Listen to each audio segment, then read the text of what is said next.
Lakini pia katika kutekeleza mradi huu tunashirikisha na kushirikiana na wadau mbalimbali wa maendeleo, waandishi wa habari wakiwa ni wadau muhimu sana katika kupinga na kupambana na ukatili wa kijinsia.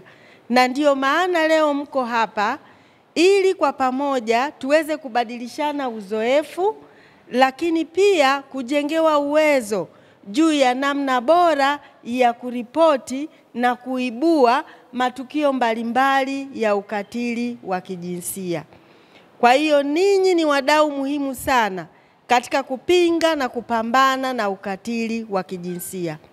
Huu mradi wa Chaguo Langu Haki Yangu kwa Tanzania bara unatekelezwa katika mkoa wa Shinyanga na mkoa wa Mara. Na katika mkoa wa Mara unatekelezwa katika halmashauri ya wilaya ya Butiama pamoja na halmashauri ya wilaya ya Tarime. Mradi wa Chaguo Langu Haki Yangu haujawaacha watu pamoja na watoto wenye ulemavu nyuma.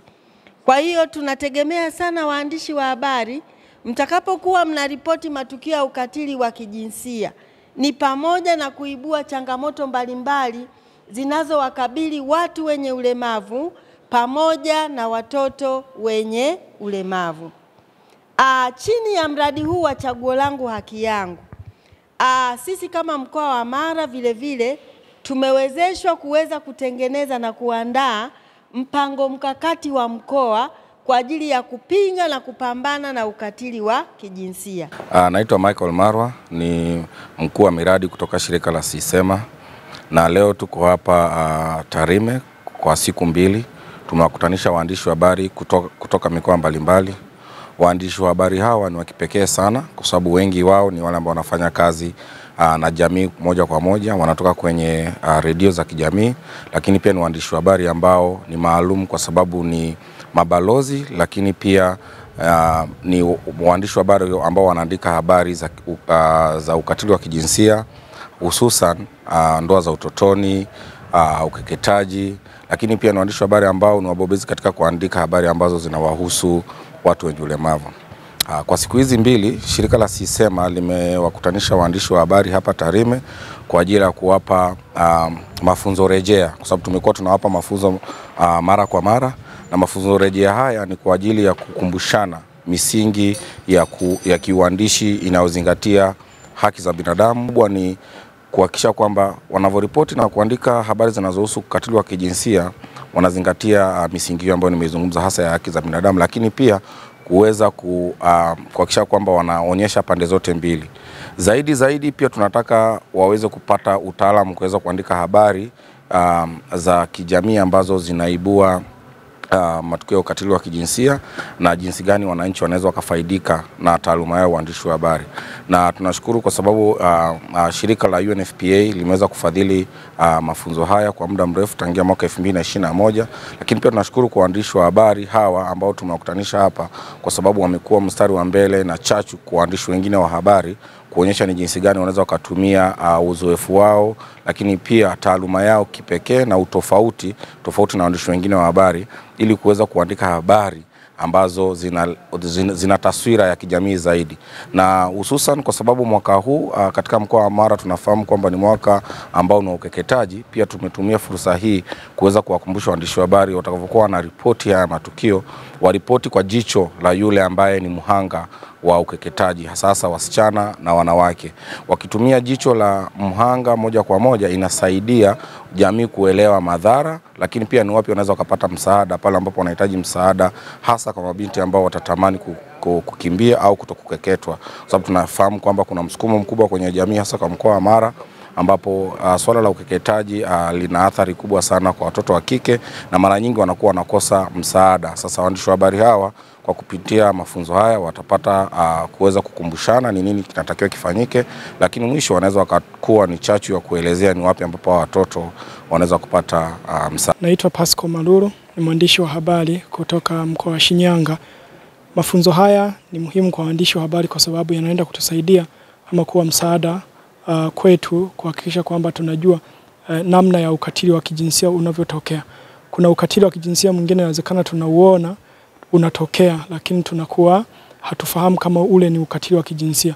Mpaka unakuja unasikia kesi mahakamani ama polisi, mtuhumiwa akakamatwa, ndio unaanza kufikiria kwamba kumbe hii ilikuwa ni ukatili wa kijinsia.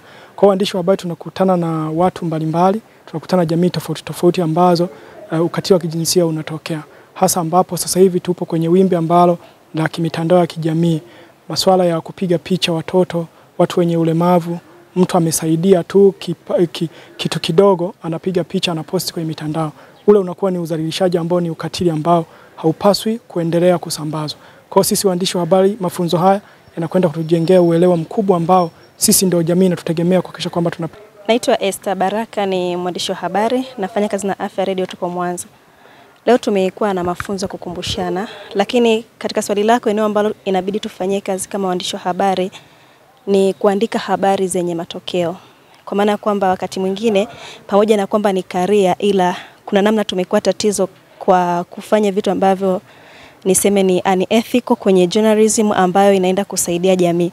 Kwa hivyo tujikite kwenye kuandika habari ambazo zinaenda kusaidia jamii, kwa sababu ni kitu ambacho kitakuwa ni cha muhimu sana kwetu, ili sasa hata hawa ambao wanatoa mafunzo waone thamani ya yale mafunzo, kwamba tumefundishika na tumebadilika na jamii ambazo tunazihudumia zimebadilika kwa namna moja ama nyingine, kutegemeana na kalamu zetu ama vyombo vyetu vya habari. Naitwa Elena Magabe, mwandishi wa Jambo TV.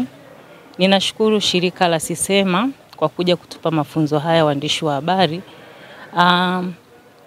Haya mafunzo ya ukatili wa kijinsia yatatujenga sana waandishi wa habari, namna sahihi ya kuandika habari za ukatili kwa watoto, wakina mama na jinsia zote kwa ujumla. Kwa majina naitwa Jenny Silayo, natokea Arusha AAA Radio. Kupitia haya mafunzo ambayo yameandaliwa na Sisema kwa waandishi wa habari na kuhusiana na masuala ya ukatili wa kijinsia, naamini tutaenda kubadilisha mitazamo yetu sisi kama waandishi na kufuatilia zaidi, kwa sababu wengi tunaripoti habari za ukatili wa kijinsia lakini tunaishia juu, hatutekelezi ama hatufuatilii zaidi mpaka tupate mwisho wake, na huenda labda kumsaidia mhanga ambaye anapitia ukatili wa kijinsia. Kwa hiyo kupitia mafunzo haya sisi kama waandishi wa habari itabidi tufuatilie zaidi na tubadilishe mitazamo yetu, ili pia kuweza kuwasaidia wale wahanga ambao wamekutana na ukatili wa kijinsia. Mimi kwa jina naitwa Timothy Tembe, ni mwandishi wa habari lakini pia nimeshiriki semina ya Sisema. Kwa muktadha wa sasa wa mafunzo haya, sisi kama waandishi wa habari, kitu ambacho tunatarajia kuwa nacho sasa ni mabadiliko. Kwa sababu tumeona kwamba huenda tunaweza tukaandika habari za kiukatili, kumbe tunaziandika kijuujuu ambazo hazileti matokeo. Sasa ili tuende kufanyia mabadiliko hayo na semina tulioipata, tuandike kwa usahihi na kwa weledi, tuweze kupata ufumbuzi na viongozi waweze kufanyia kazi. Moregas English Medium School ni shule ya awali na msingi iliyoko Sirari, wilayani Tarime, mkoa wa Mara, nchini Tanzania. Ni shule ya kutwa na bweni yenye mazingira wezeshi na rafiki kwa mwanao. Shule yetu inaendelea kufanya vizuri sana. Rejea matokeo ya darasa la 7 mwaka 2024. Watoto wote 61 wamepata ufaulu wa daraja A. Wanafunzi 14 wamechaguliwa kujiunga na shule za bweni, ikiwemo shule ya Tabora Girls, Mzumbe, Mara Girls, Pugu, Shinyanga Girls, Dr. Badrida Buriani na Tumaini. Ndiyo, karibu sasa, mlete mwanao apate elimu bora. Kwa mawasiliano, piga simu namba 0765 65 67 05 au 0628 94 34 24 au 0745 49 41 02. Wote mnakaribishwa.